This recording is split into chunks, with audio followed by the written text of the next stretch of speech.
자, 할렐루야.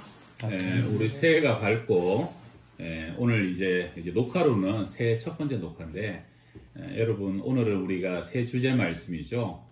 주님 안에서 행복해요 하는 시편 1편 1절 3절 말씀 가지고 함께 예배하고 큐티 나누며 교제를 하겠습니다.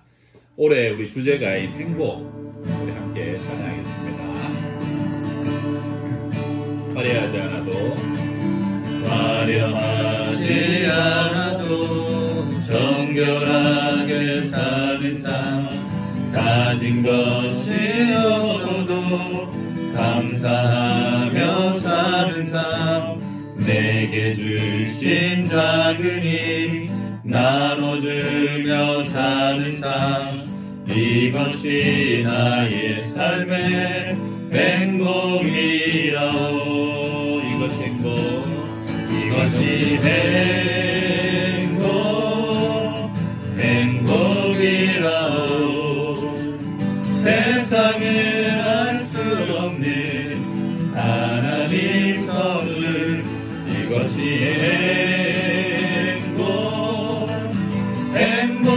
행복이라오.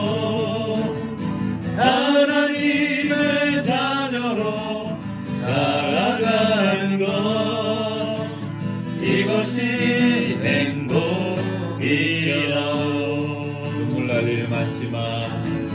눈물 날 일 많지만 기도할 수 있는 것, 억울한 일 많으나 주를 위해 참는 것, 비록 짧은 작은 삶 주 뜻대로 사는 것, 이것이 나의 삶의 행복이라오. 이것이 행복이라오. 세상은 알 수 없는 하나님 선물, 이것이 행복이라오. 하나님의 자녀로 살아가는 것, 이것이 행복이라오. 이것이 행복이라오. 세상은 알 수 없는 하나님 선물, 이것이 행복이라오. 하나님의 자녀로 살아가는 것, 이것이 행복이라오.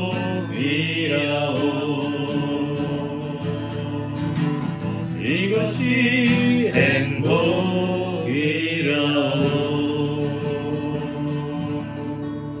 함께 기도하겠습니다.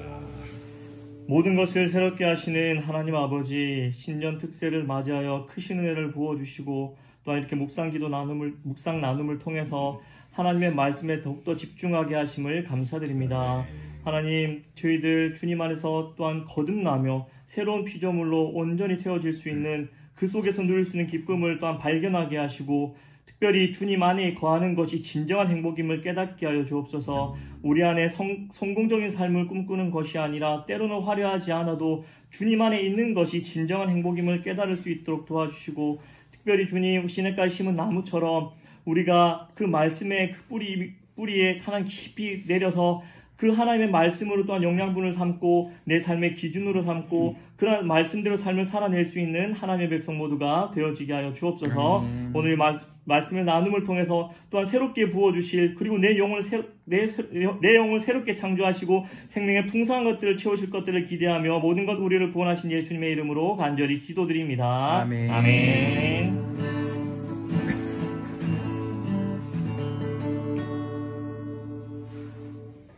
예, 오늘 하나님의 말씀은 시편 1편입니다. 시편 1편 1절, 2절, 3절 말씀. 자, 우리 이 말씀을 같이 읽어보겠습니다.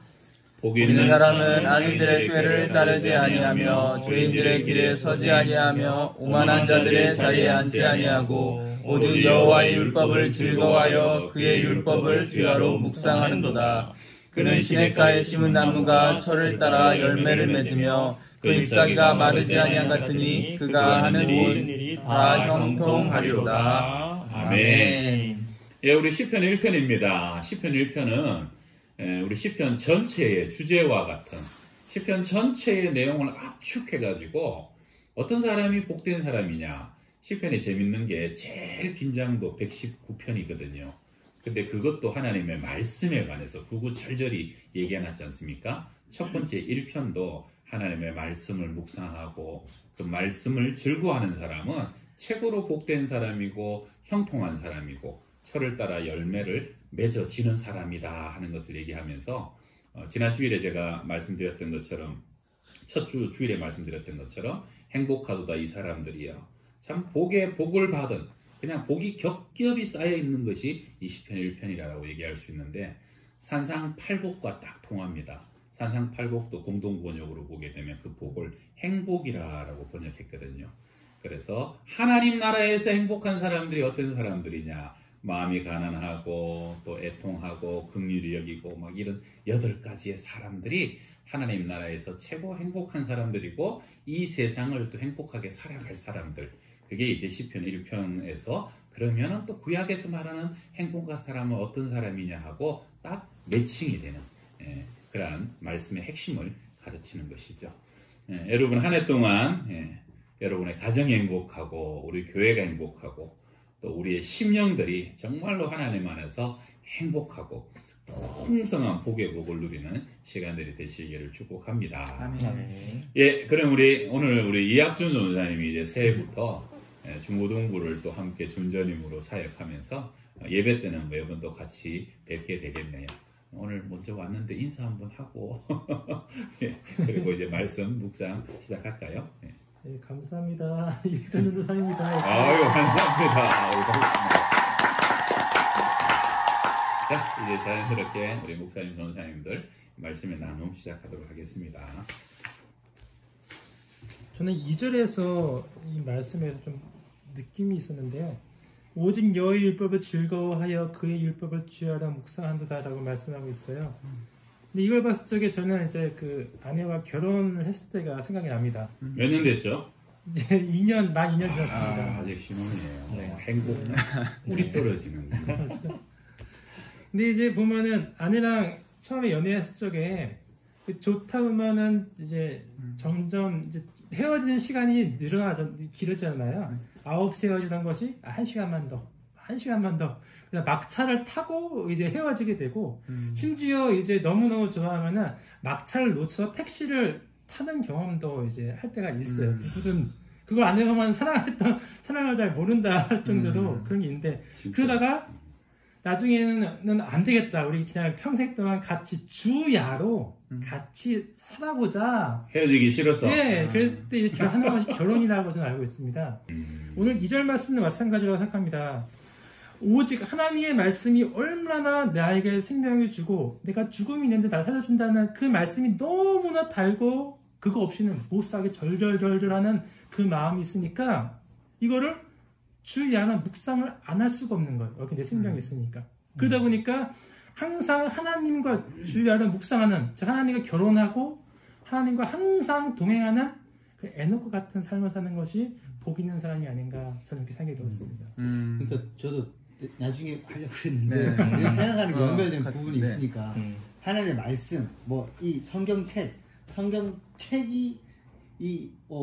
내가 막 사로잡힌다고 막 성경책을 뭐 한다기보다는 하나님의 말씀에 우리가 즐거워한다는 것은 우리 인격에 반응하는 거잖아요. 사실 하나님의 말씀에 반응하는 것은 하나님을 만난 경험, 그 하나님을 이걸 통해서 만나는 거에 사로잡히고 그쵸. 그걸 즐거워하는 거잖아요. 네. 그래서 그게 빠지면 하나님 상관없고 막 지금 말씀 내가 빨리 봐야 됩니다. 뭐 이거는 또 주객이 바뀐 거고 그 사로잡혔다는 거는 우리 인격에 반응하는 거라야 사로잡히는 거죠.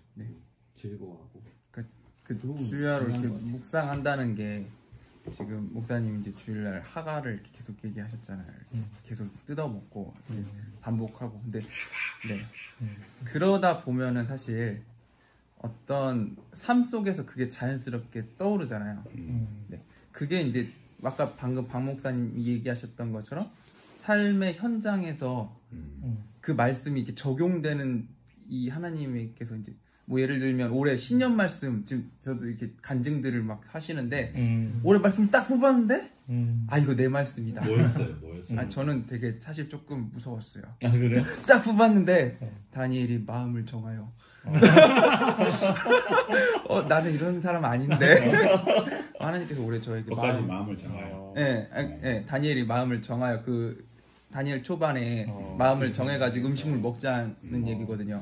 하나님께서 저한테 항상 저한테는 자유함을 주셨거든요. 어떤 너 마음대로 하고 살아라. 이 주님 안에서 너는 뭐든지 자유할 수 있다. 라고 이제 항상 말씀하시고 전 그래서 되게 저는 하나님 안에 있을 때 기쁘고 자유해요. 근데 올해 하나님께서 저에게 주시는 말씀은 그렇지만 그 가운데서 너가 정해야 될 게 있는 것 같다. 라고 이제 하나님께서 올해 특별히 말씀하신 것 같았어요. 딱 그러면 또 이거 얘기하시는가 보다 하고 딱 느껴지는 것도 있긴 한데. 그렇죠. 여러 가지 부분이 있죠. 뭐 혼자서 즐겨하는 그런 것들 있잖아요. 뭐 예를 들면 시간을 뭐 영화를 본다든가 뭐 이런 개인적인 어떤 시간들을 보내는 것들 혹은 또 누가 생각했을 때 이제 별로 이렇게 덕이 되지 않는 혼자만의 것들 뭐 이런 것들 혹은 뭐 예를 들면은 제가 이제 또 쇼핑하는 거 홈쇼핑 아니지 인터넷 쇼핑을 하진 않지만 이렇게 막 이런 거 보는 것들이 좋아한단 말이에요. 잘 쳤잖아요. 네. 부끄러울 것은 없지만 그러나 또 특별히 자랑될 것도 없는. 그쵸. 목회자에 그런 것도 네. 있는 것 같아요. 뭐 뉴스를 본다든지 네. 뭐 코미디를 좀 보고 싶고. 근데 이제 오늘 말씀이랑 연결했을 때 또 하나님보다 조금 더 사랑할 수 있는 거 하나님의 말씀을 묵상할 시간에 다른 것들을 또 하는 게 있잖아요. 이제 그런 여러 가지 면들에 대해서 되게 자유했었는데 하나님 올해는 조금 더 나를 봤으면 좋겠다 라고 얘기하시는 것 같아서 그 말씀 뽑을 때 그러니까 그런 식으로 하나님의 말씀이 우리의 삶 가운데 이렇게 역사하는 부분들이 있다는 거예요. 근데 참 감사한 거는 제가 이제 목회자가 됐잖아요. 근데 목사의 특권이라고 해야 되나? 은혜 중에 하나가 하기 싫어도 말씀을 항상 묵상할 수 묵상을 해야 될 이유가 항상 있다는 거예요. 말씀을 보게 하셨는데 그 말씀이 항상 이렇게 하다가 보니까 달콤한 걸 우리는 알잖아요. 네. 억지로라도 하다 보니까 알잖아요. 근데 이거를 안 하면 몰라. 네, 그래서 이거를 알려주고 싶은데 그래서 이제 요즘 권사님들이랑 큐티 강의하고 있는데 그렇게 나누다 보면 이런 마음이 항상 드는 거예요. 이게 너무 맛있고 이걸 묵상할 때 하나님께서 주신 기쁨이 너무 큰데 이거 어떻게 전해드려야 되나. 네.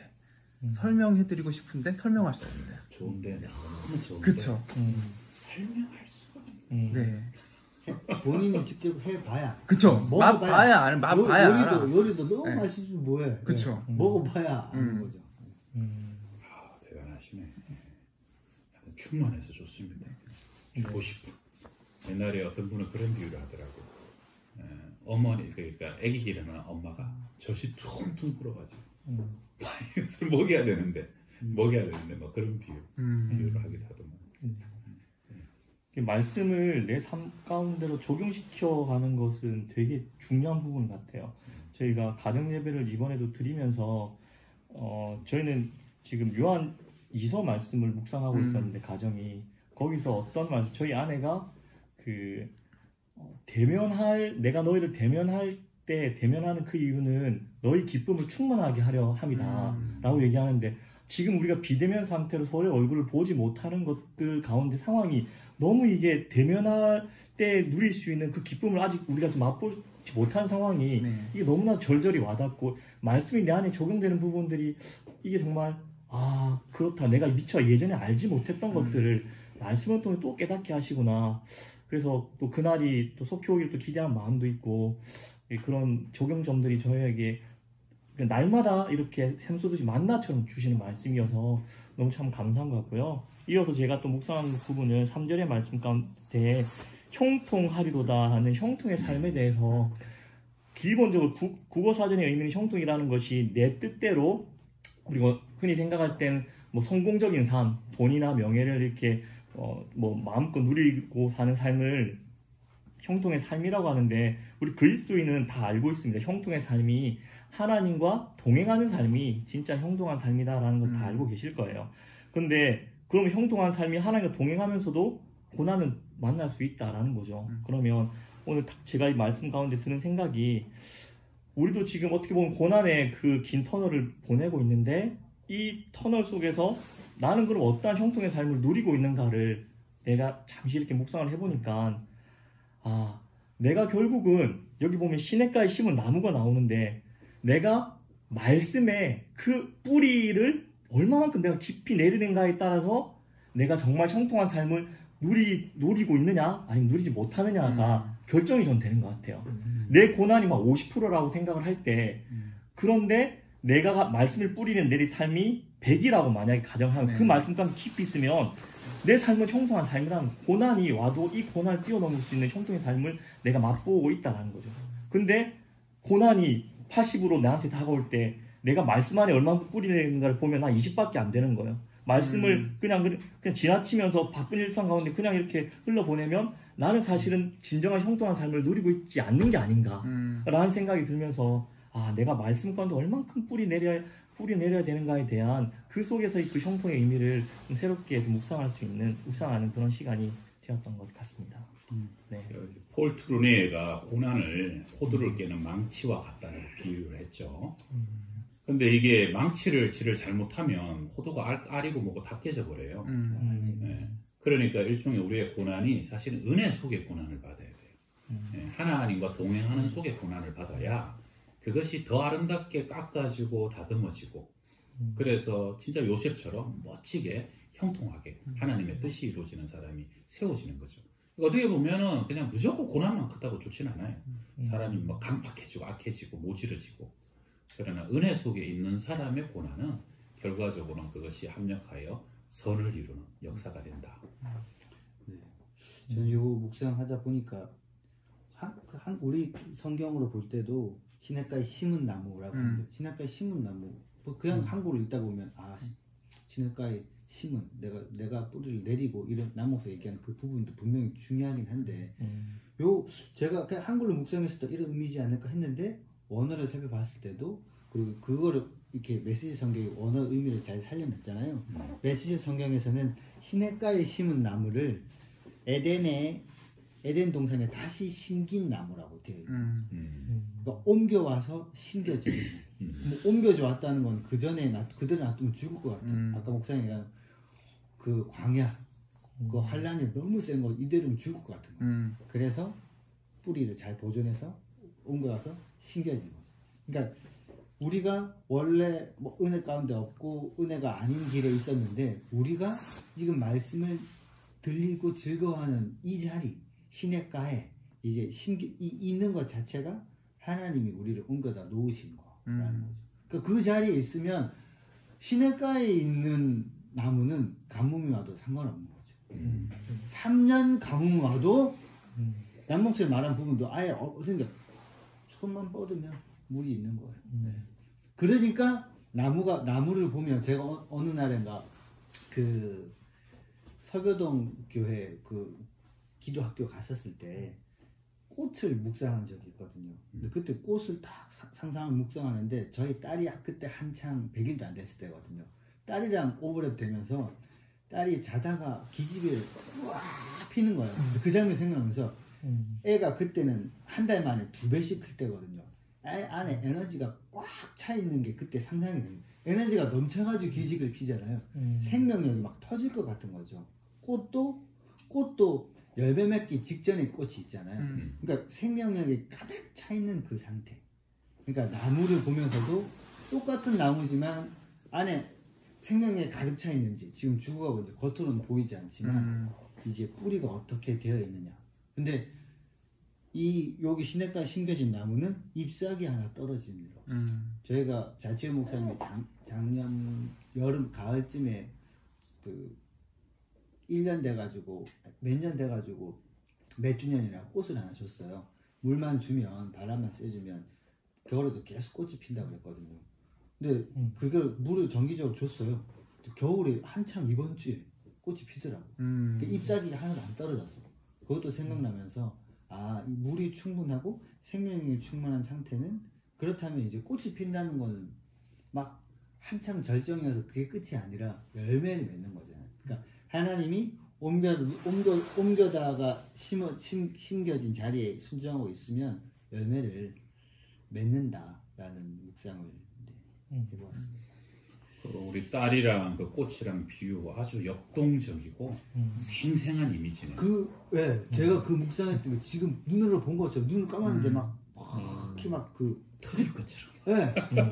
지금도 그게 있어요. 딸이 눈을 딱 뜨면 그러니까 애들이 진짜 그렇지 않아요. 백 목사님 2배로 자랄 시기에 진짜 터지면 그 생명력 에너지가 막 삐져나올 것 같은. 그게 시냇가에 심은 나무다. 네. 아주 좋아요. 그게 이제 형통이겠죠. 그렇죠. 네, 저는 이제 마지막으로 이 첫 1절에 보게 되면 악인들의 꾀를 따르지 않고 죄인들의 길에 서지 않고 오만한 자들의 자리에 앉지 않고 이게 정침법이거든요. 문학적으로 보게 되면. 그러니까 처음에는 왔다리 하다가 그 다음에 아예 그냥 서버린 거예요, 거기. 예. 그 다음에는 아예 주저앉은 거죠. 그러니까 이제 죄가 점점 더 깊어지는 죄인과 악인의 삶을 묘사하는데 복 있는 사람은 반대라는 거예요.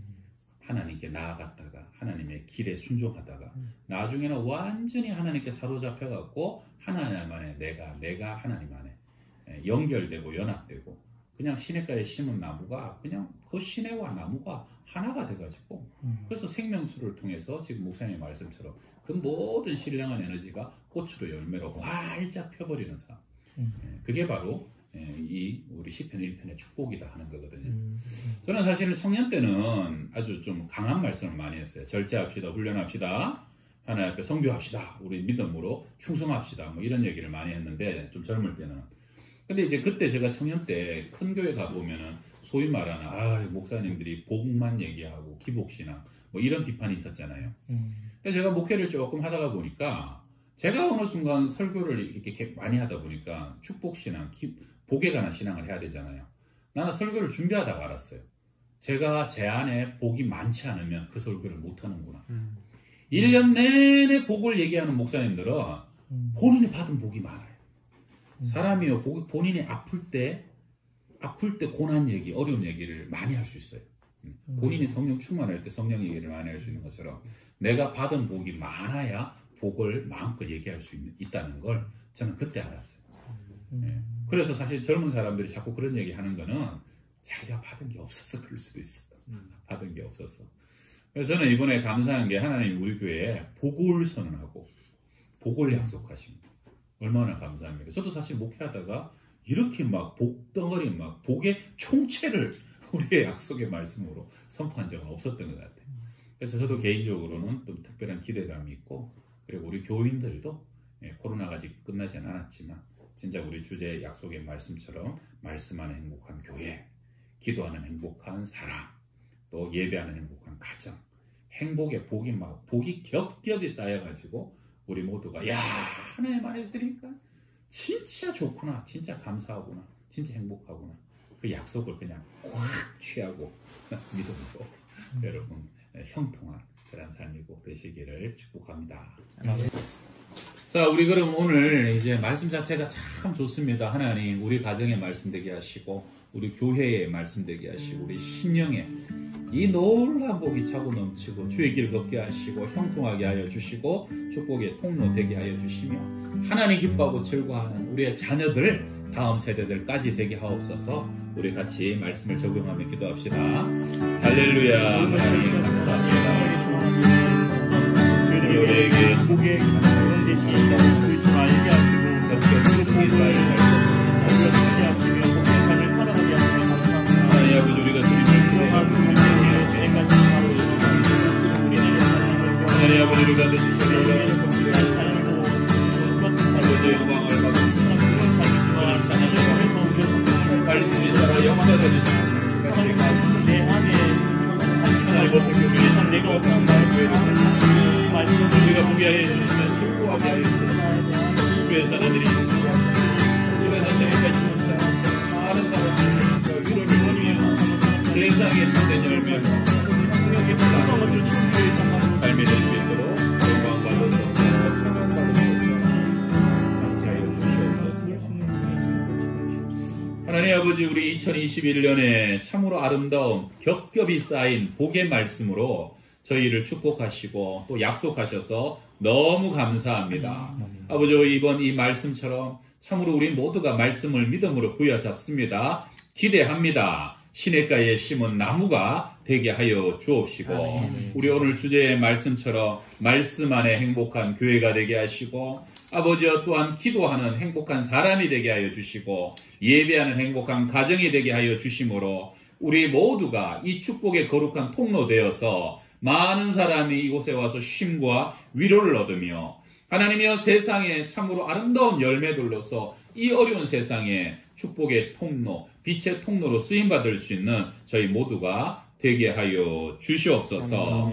아버지여 새초부터 새말까지 말씀을 가까이 하며 즐거워하며 정말로 하가하며 아버지여 그래서 정말로 우리 짐승들이 그 뼈다귀와 아버지 그 되새김질을 하는 것처럼 그 말씀을 기뻐하며 하루 종일 먹고 또 먹고 핥고 또 핥고 아버지 그래야도 여전히 사모함이 넘치는 것처럼 저희도 그러한 말씀의 사모함과 기쁨으로 살아갈 수 있도록 축복하여 주시옵소서. 아멘. 지금은 우리 구주 예수 그리스도의 은혜와 하나님의 사랑과 성령의 교통하심이 충만하심이 새해에 하나님 안에서 행복하고 주님 안에서 행복하기를 원하며 믿음으로 나아가는 주의 백성들 머리 위에와 가정들 위에 항상 함께 하시기를 간절히 축원하옵나이다. 아멘.